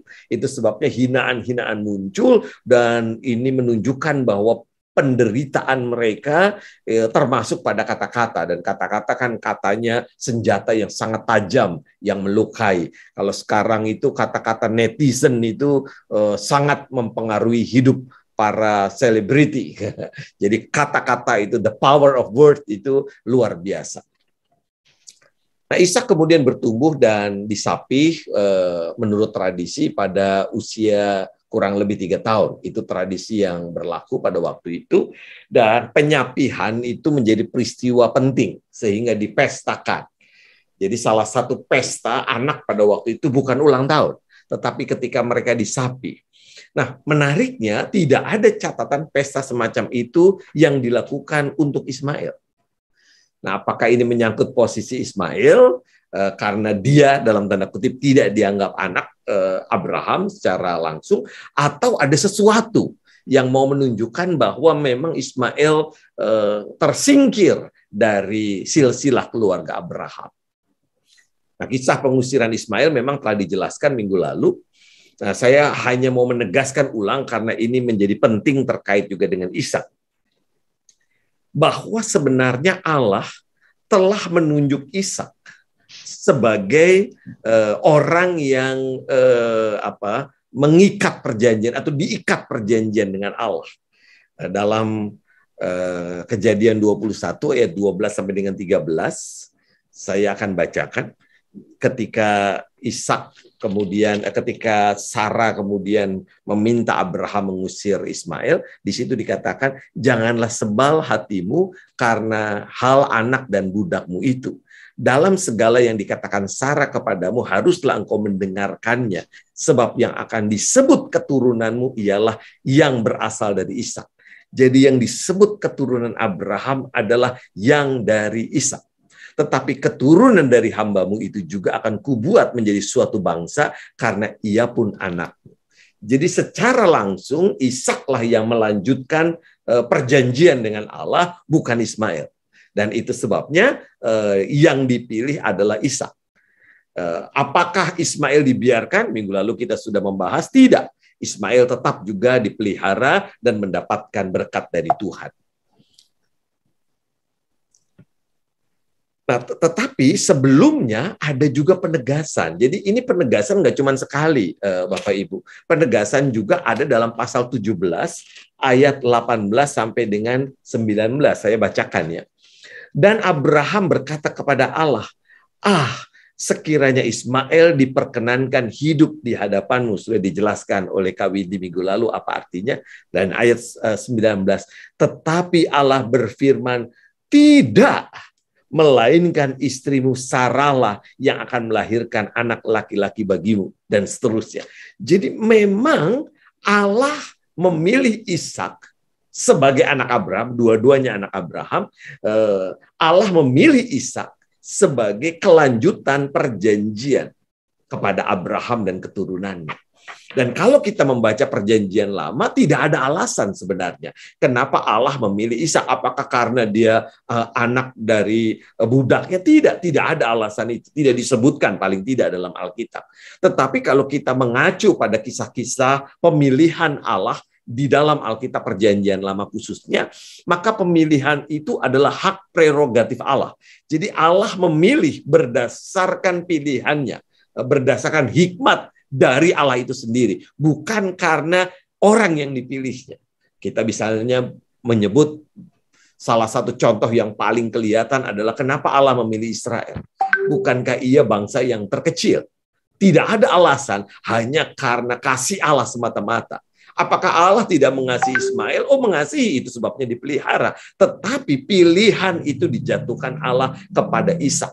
Dan menurut saya kita tidak perlu dan tidak terlalu penting mempertanyakan. Sama seperti ketika kenapa Allah memilih saya sebagai orang percaya, kita nggak tahu. Tetapi yang kita kemudian lakukan adalah jalani hidup ini sebagai orang yang dipilih oleh Allah. Nah, Paulus kemudian menafsirkan pemilihan itu dalam Galatia 4 ayat 21 sampai dengan 31. Minggu lalu beberapa bagiannya dibaca.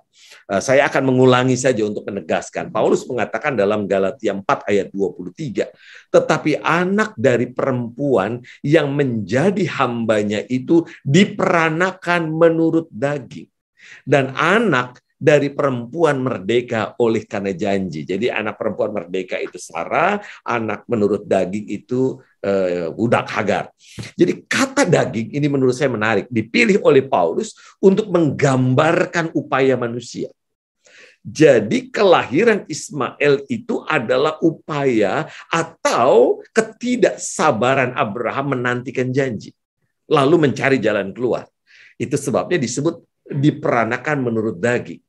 Berbeda dengan Ishak yang diperanakan karena janji. Itu dua hal yang berbeda menurut Paulus, dan kita tahu bahwa Paulus adalah ahli perjanjian atau ahli agama Yahudi. Dia pemimpin agama Yahudi, dia belajar dari kalau boleh disebut profesor sekarang, Gamaliel yang sangat terkenal pada masanya. Dan Paulus menunjuk bahwa anak-anak Hagar itu adalah umat Yahudi atau umat Israel yang menolak Yesus. Jadi memang pada waktu itu kan bangsa Arab atau bangsa Arab yang kita kenal sekarang kan belum ada ya. Agama Islam itu baru muncul abad ke-7 ya. Belum pada masa Alkitab dituliskan. Jadi yang disebut sebagai anak-anak daging atau yang diperanakan menurut daging adalah orang-orang atau umat Israel yang menolak Yesus Kristus. Sedangkan anak janji adalah Yesus Kristus kemudian pada akhirnya. Nah, dalam terang pemilihan itu, maka kisah Abraham mempersembahkan siapa, Ishak atau Ismail itu tidak relevan. Ya. Pak Ben mengutip Gus Dur gitu, siapa yang dipersembahkan, yang penting sama-sama nggak ada yang mati katanya. Itu menjadi lelucon, tapi menurut hemat saya punya kebenarannya. Karena sebenarnya kisah pemilihan itu tidak menentukan siapa yang akan meneruskan perjanjian dari Allah kepada manusia. Tidak. Karena pemilihan itu tidak ditentukan dari siapa yang dikorbankan. Kalau kita membacanya menggunakan Alkitab, maka Alkitab sendiri dengan jelas mengatakan Kejadian 22 ayat 2. Jadi kita nggak perlu berdebat soal Ishak atau Ismail sebenarnya, karena itu tidak menentukan garis pemilihan atau janji Allah ditujukan kepada siapa. Enggak. Karena janji Allah sebagai penerus perjanjian Allah itu sebelum kisah pengorbanan ini. Jadi kisah pengorbanan ini tidak berpengaruh sebenarnya atas pilihan Allah. Ini yang mau saya tegaskan. Kalau kita mengacu pada Alkitab, jelas yang dipilih adalah atau yang dikorbankan adalah Ishak. Kejadian 22 ayat yang kedua.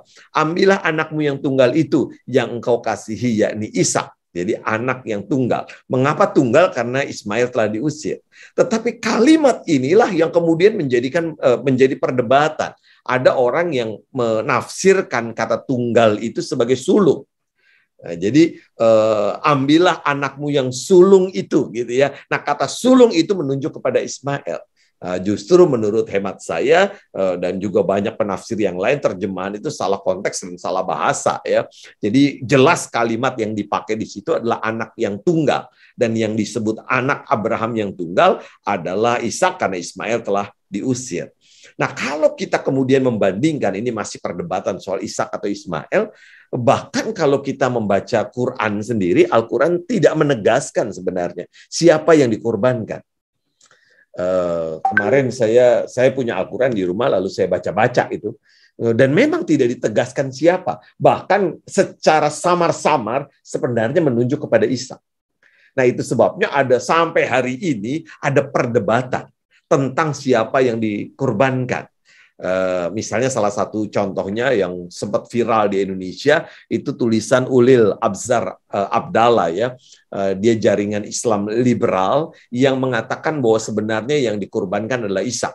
Tetapi itu bukan pemikiran dia sendiri. Jadi ada banyak sekali ahli-ahli agama Islam, kiai-kiai kuno gitu ya, yang mengatakan bahwa sebenarnya yang dikorbankan adalah Ishak, bukan Ismail.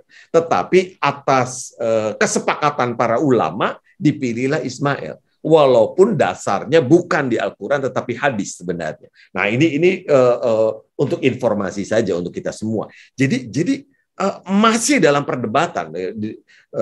Ulil itu mengatakan begini, Alkitab kan lebih tua dibanding Al-Quran.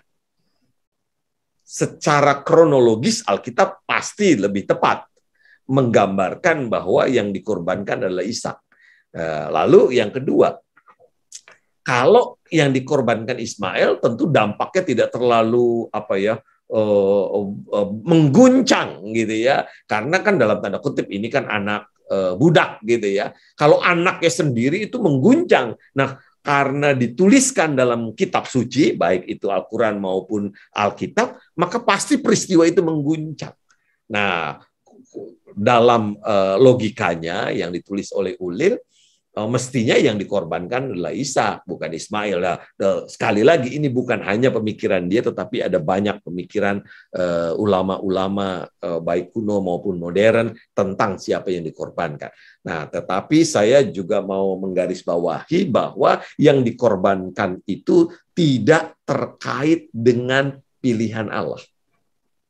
Bahkan kalau kita membaca baik-baik Kejadian 22 ayat 1 sampai dengan 19, itu kisah di mana Ishak dikorbankan, maka sebenarnya kisah ini bukan kisah Ishak, tetapi kisah tentang Abraham.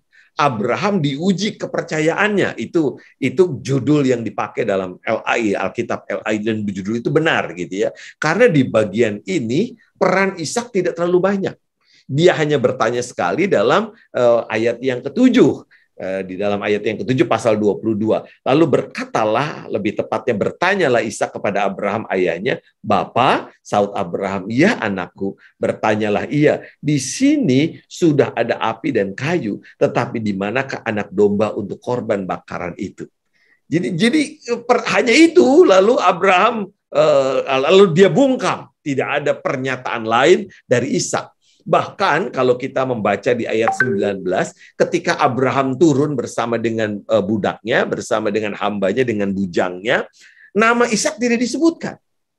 Nah, inilah yang saya katakan kemudian ada tradisi yang ditulis oleh para rabi yang mengatakan bahwa pada waktu itu Ishak dibawa ke sorga, ya, bercakap-cakap dengan Sang Maha Kuasa, tetapi tidak ada dalam Alkitab. Nah, tetapi dalam Alkitab memang tidak disebutkan.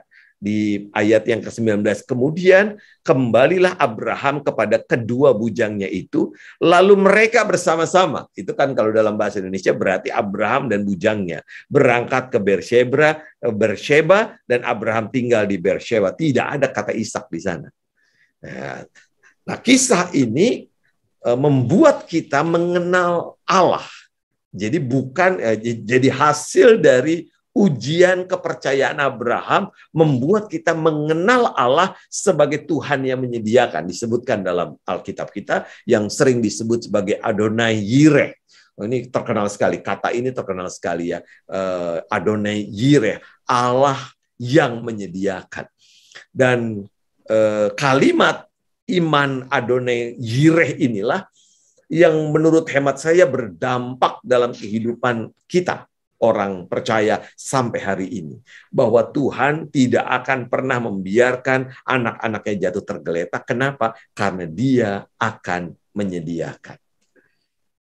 Jadi persoalan dalam Kejadian pasal 22 ini bukan soal kekejaman Allah, soal ketegaan Abraham, bukan, tetapi bagaimana reaksi mereka atas sesuatu yang tidak menyenangkan.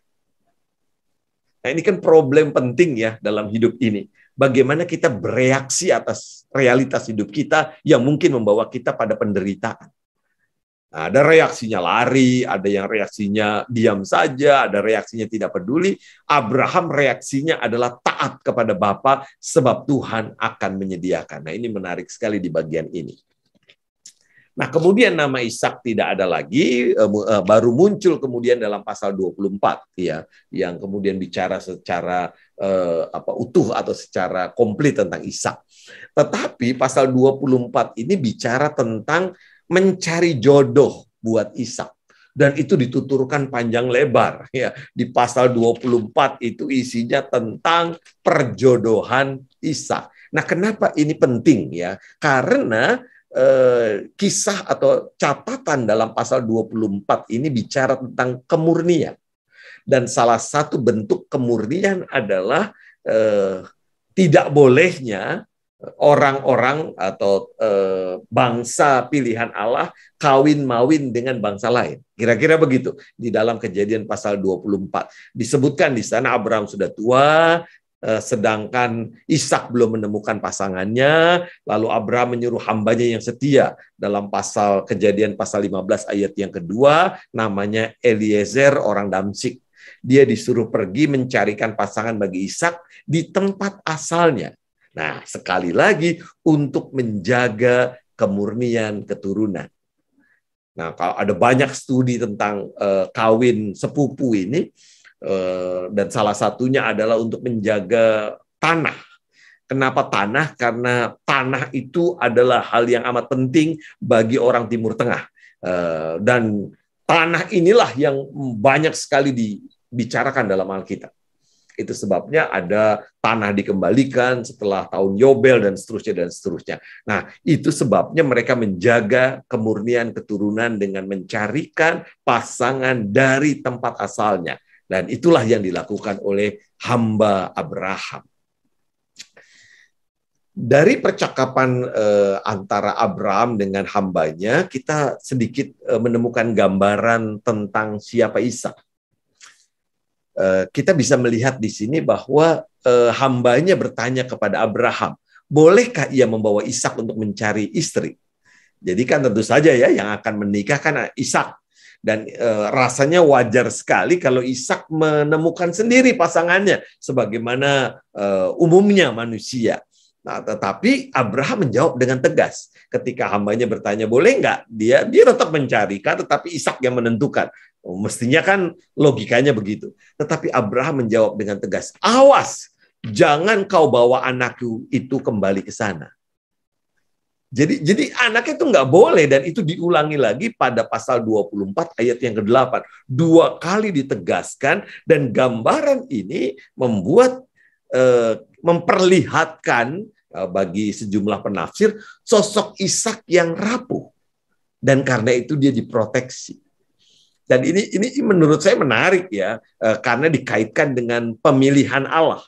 Jadi Allah itu memilih yang rapuh kalau gambaran ini benar, bahwa sosok Ishak adalah sosok yang rapuh yang tidak diizinkan keluar dari rumah bapaknya. Seperti Abraham yang jauh lebih gagah mungkin, yang lebih berani menghadapi kenyataan, Ishak tidak. Bisa jadi kerapuhan karena proteksi, salah satu kemungkinannya, karena pengalaman menanti yang lama. Dan juga kemungkinan pengalaman ujian pengorbanan Ishak. Membuat Ishak dilindungi sehingga tumbuh dalam tanda kutip sebagai anak mami, ya, anak manja.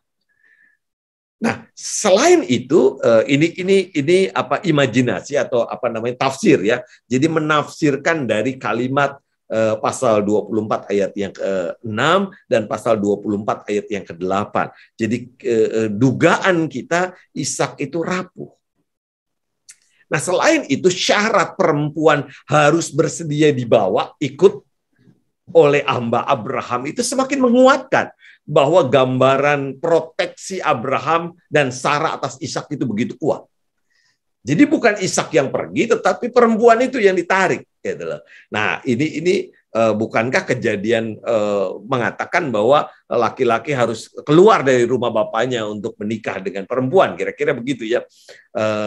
Tetapi yang terjadi sekarang perempuan itu yang harus ikut dibawa oleh hamba Abraham. Ini menggambarkan bahwa menguatkan gambaran tentang kerapuhan Ishak.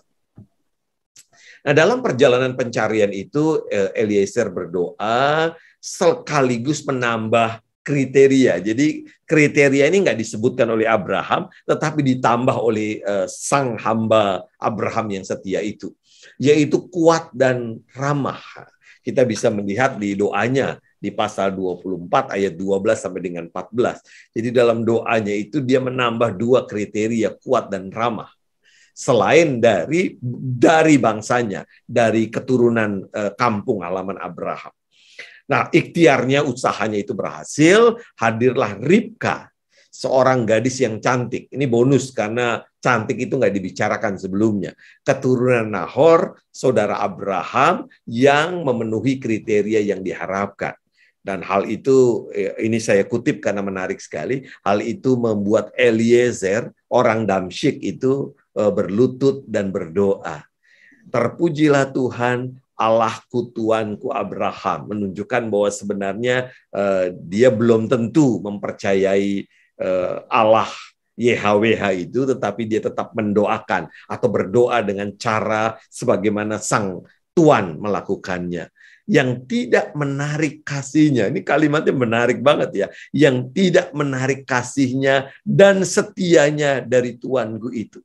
Jadi Tuhan itu nggak pernah menarik kembali kasihnya dan setianya. Begitu iman percaya Eliezer. Dan Tuhan telah menuntun aku di jalan rumah saudara-saudara Tuanku ini. Dan itu kemudian diulangi lagi dalam pasal 24 ayat 50 sampai dengan 51 dalam bahasa yang berbeda.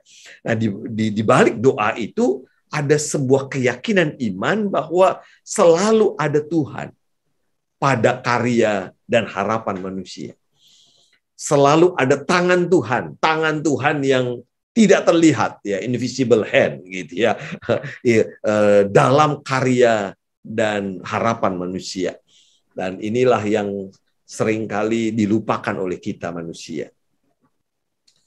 Nah, ini catatan saja, karena kalau Bapak dan Ibu buka Google, ada salah satu yang menafsirkan bahwa usia Ribka masih kanak-kanak ketika dinikahi oleh Ishak.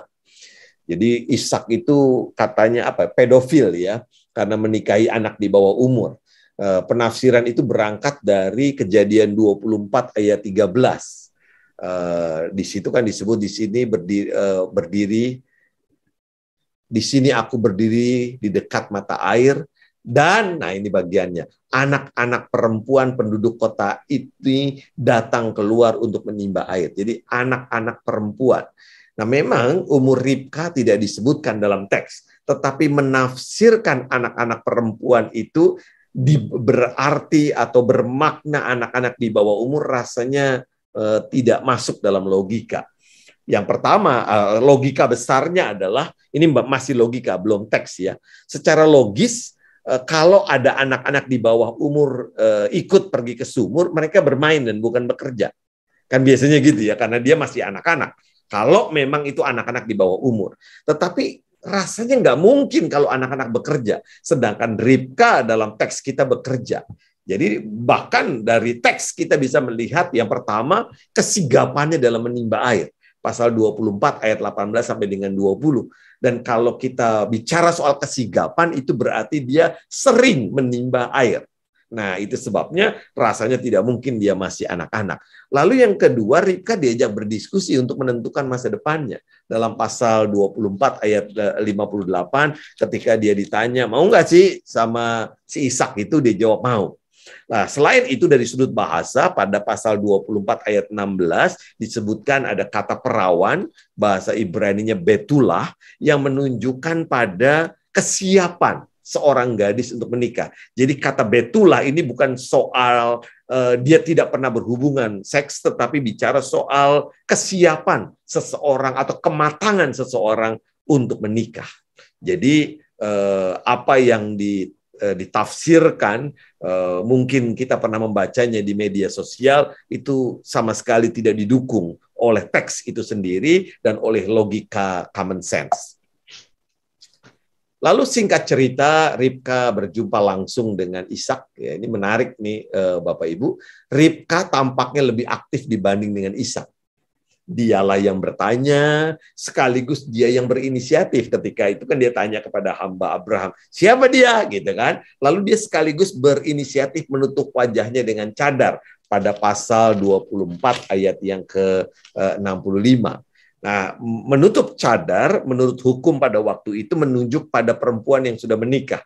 Jadi kenapa perempuan pakai tudung di kepalanya, jadi cadar yang menutup seluruh wajahnya itu karena dia sudah menikah. Nah, artinya ketika dia menutup wajahnya dengan cadar setelah melihat Ishak, menunjukkan bahwa ia bersedia menjadi istri Ishak. Itu menunjukkan keaktifan dia. Ya, posisi dia menjadi perempuan yang aktif, dan ini dalam tanda kutip agak tidak terlalu umum ya di masyarakat pada masa itu. Kita lihat misalnya ketika Sarah itu kan dia posisinya pasif ya, sedangkan ini aktif. Nah, barulah setelah itu disebutkan Ishak mencintai Ribka pada pasal 24 ayat yang ke-67. Namun ada hal yang mungkin bukan mengganggu, ini mungkin istilahnya, tetapi ada hal yang menarik mungkin ya pada bagian ini. Saya bacakan ya, pasal 24 ayat 67. Lalu Ishak membawa Ribka ke dalam kemah Sarah ibunya dan mengambil dia menjadi istrinya. Ishak mencintainya dan demikian ia dihiburkan setelah ibunya meninggal. Nah, kalau kita sedikit cermat membaca teks ini dalam konteks pada waktu itu sebagai orang dewasa usia 40, maka sebenarnya Ishak itu punya kemah sendiri. Nah, itu sebabnya hal ini menjadi menarik. Ishak membawa Ribka ke kemah Sarah ibunya. Mengapa tidak ke kemah Sarah? Lalu ada kalimat, ia dihiburkan setelah ibunya meninggal. 4 tahun yang lalu ibunya meninggal. Kenapa ia sampai hari ini butuh dihibur? Nah, kalimat ini menunjukkan bahwa semakin menegaskan bahwa Ishak digambarkan rapuh. Sehingga 4 tahun berlalu ia belum bisa move on dari kesedihan ditinggal pergi ibunya. Dan itu berarti kan ada kedekatan yang sangat luar biasa dengan ibunya. Dan yang bisa menghibur dia adalah Ribka. Ini sesuatu yang membuat para penafsir kemudian menggambarkan sosok Ishak ini rapuh. Nah, kalau kita kemudian membaca kisah ini dari kacamata Ribka, maka Ribka secara khusus tidak dibahas dalam tokoh-tokoh di Permata Hati Bapa ini. Nah, karena itu sedikit saya akan kupas bahwa dalam diri Ribka kita bisa menemukan ada bayangan sosok Abraham Sarah, atau mungkin lebih tepatnya ada beberapa bagian hidup dari Abraham dan Sarah yang seakan berulang dalam diri Ribka dan Ishak ya. Tetapi paling banyak Ribka. Saya memberi contoh beberapa seperti Abram yang kemudian berganti menjadi Abraham. Ribka adalah juga sosok yang dipanggil dari rumah bapaknya ke tempat yang tidak ia ketahui. Jadi Abraham kan dipanggil dari rumah bapaknya, Ribka juga dipanggil atau lebih tepatnya keluar dari rumah bapaknya yang memberikan rasa aman buat dia. Lalu Abraham dijanjikan keturunan yang sangat banyak. Dalam pasal 24 ayat yang ke-60, kepada Ribka juga dijanjikan atau didoakan lebih tepatnya keturunan yang sangat banyak. Dan mereka memberkati Ribka, kata mereka kepadanya pada ayat yang ke-60 pasal 24, saudara kami, moga-moga engkau menjadi beribu-ribu laksa dan moga-moga keturunanmu menduduki kota-kota musuhnya. Jadi ada semacam, kalau Abraham ini janji, ini doa. Tetapi doa itu nanti dikaitkan juga dengan janji. Lalu seperti Sarah, Ribka juga mandul pasal 25 ayat 21. Namun Ishak dan Ribka tidak harus menunggu selama Abraham. Dan Ribka kemudian mengandung bayi kembar yang semenjak dalam kandungan telah bermusuhan atau bertolak-tolakan pada pasal 25 ayat yang ke-22. Di pasal 25 ayat 28 disebutkan bahwa Ishak dan Ribka masing-masing memiliki anak kesayangan. Ishak punya anak kesayangan Esau, Ribka punya anak kesayangan Yakub, dan yang menang adalah anak kesayangan Yakub, anak kesayangan Ribka dalam tanda kutip. Jadi anak kesayangan Ribka, yang Yakub itulah yang mendapatkan berkat kesulungan. Nah, ini menunjukkan bahwa Ribka itu menjadi penentu, ya, kurang lebih ya, walaupun Tuhan yang kemudian bekerja di balik itu, tetapi Ribka lah termasuk dengan aksi menipunya yang membuat Yakub mendapatkan berkat kesulungan. Nah, seperti juga Abraham, Ishak menyatakan Ribka bukan istrinya. Karena khawatir dibunuh, orang merebut Ribka yang disebut cantik bukan main. Nah, ketika Ribka mengandung 2 anak yang bertolak-tolakan, rasanya begitu berat. Lalu kalimat yang menunjukkan betapa deritanya begitu dahsyat itu ditunjukkan dalam pasal 25 ayat 23. Jika demikian, mengapa aku hidup? Lalu, itu di ayat 22. Lalu Tuhan menguatkan Ribka. Jadi Ribka dikuatkan oleh Tuhan itu sendiri. Secara pribadi dia sebenarnya nggak kuat. Karena begitu beratnya. Mengapa aku harus hidup? Mengapa aku hidup? Tetapi Tuhan menguatkan. Nah, di sini kita kembali belajar bahwa realitas itu atau penderitaan itu kalau kita lihat terus-menerus, kita ingat terus-menerus, kita pegang terus-menerus, nggak akan ada yang kuat.